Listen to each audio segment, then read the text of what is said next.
Alright, yan mga karandom, magandang umaga. Yan, unahin ko lang tong mga nagtatanong. Dahil hindi ko talaga kayo nasagot lahat. So, yung nagbabayad pala dyan, no, sa yung hindi ako nakapag-send ng picture na may nakalagay Pito Gcash. May nakalimutan ako. Natabunan, sana mag-message ka sir para malagyan natin. Nakalimutan ko kung sino yon. So doon naman sa nagtatanong, meron ba tayong blindo bag? Blindo. Yan. Ito po yung tinatanong nyo. Itong blindo na to, meron pa tayo nito. So ito naman, may mga kulay tayo nito. Kumpleto tayo sa mga kulay nito. Yung nagtatanong nito. At ito tong Powerel, Super Powerel. Meron pa tayong tatlo nito. So papakita ko lang sa inyo isa-isa yung mga tinatanong ninyo.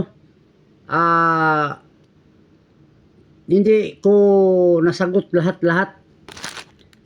At ito namang, ito isa na lang.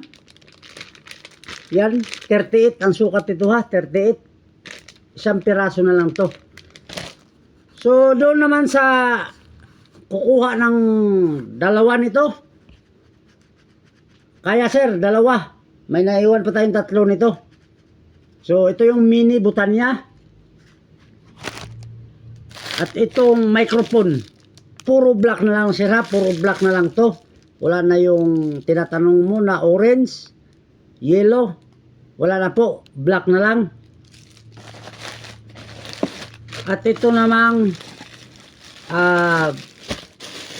change bag. Iba-iba ang ano nito mga karandom ha, hindi yung kasi may nagtanong ito lang, mayroon din dito. So, comment na kayo dyan sa baba kung alin yung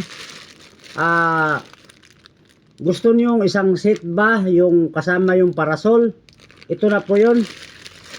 Yung parasol kahit anong kulay, rainbow na maliit, meron kasi maliit ang ginagamit nito. So, itong Midas, yan, may isa tayong Midas. At itong quintet, yan. Meron pa tayong quintet. So, yun lang. Sana wala akong nakalimutan sa mga nagtatanong, no? Kasi, hindi ko naalala lahat ng mga tinatanong nyo kung mayroon pa. May nagtanong nito, mayroon pa tayo, sir, nito. Isang piraso na lang to, mga karandom. Pwede na kayo magtanong ulit. Tapusin ko lang din yung mga messenger ngayon. Kasi, hindi ko pa lahat na sagot. So, kailangan natin gumawa ng long video nito kasi yung mga katanungan nyo pinapakita ko lang isa-isa. Bye bye.